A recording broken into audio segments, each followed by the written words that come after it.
Welcome to this financial claims webinar. This is part of a series of tutorials looking at the financial claims process and evidence requirements for the ATI programme. This tutorial will be looking at pensions and the evidence required which supports this as a staff cost.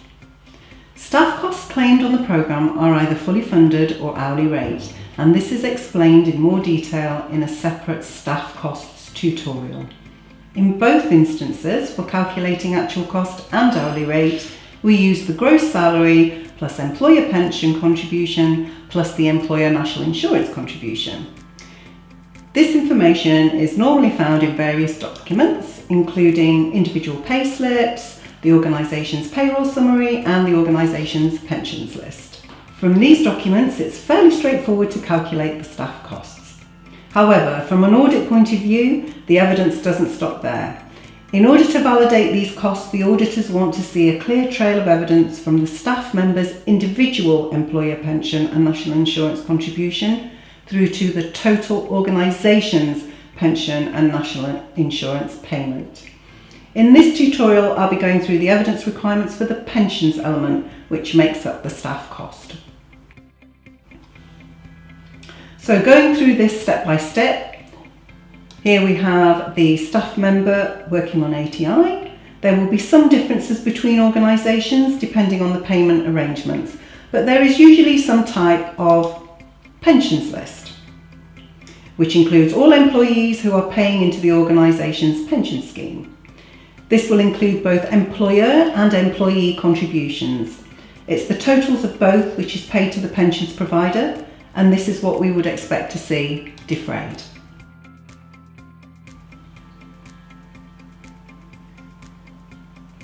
The following is an example to illustrate.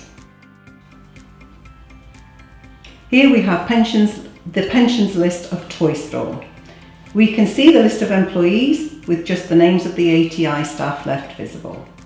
The yellow highlights the employee pension and employer pension contributions and their combined totals in the last column.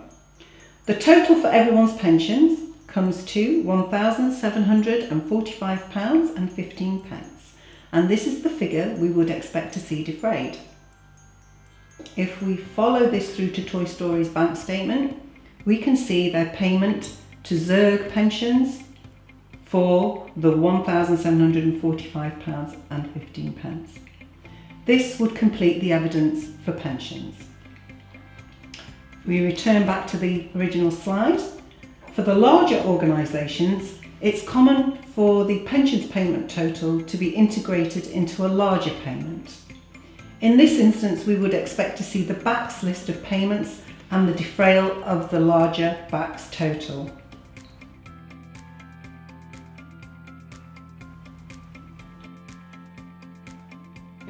Here we can see the pensions totals included within a larger BACS list, with the left-hand column referencing all the other payments being made on the 1st of November 2018. Other than the pensions payments, the descriptions are redacted because they are not relevant to ATI.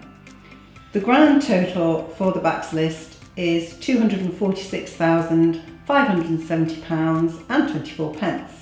And this would be the figure we would expect to see as defrayal on the bank statement.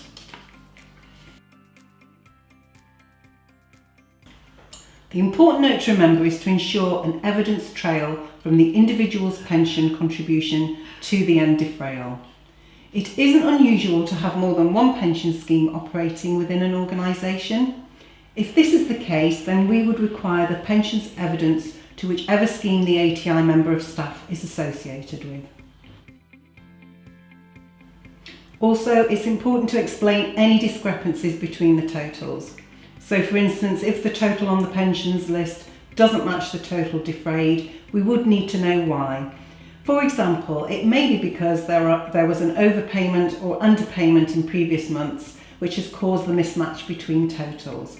If so, we would expect the relevant calculations to be made and explained with your claim. That completes the tutorial for pensions. You may now want to view the salaries and HMRC tutorial. If you would like further clarification on any of these topics, please contact us here at your consortium. Thank you for watching.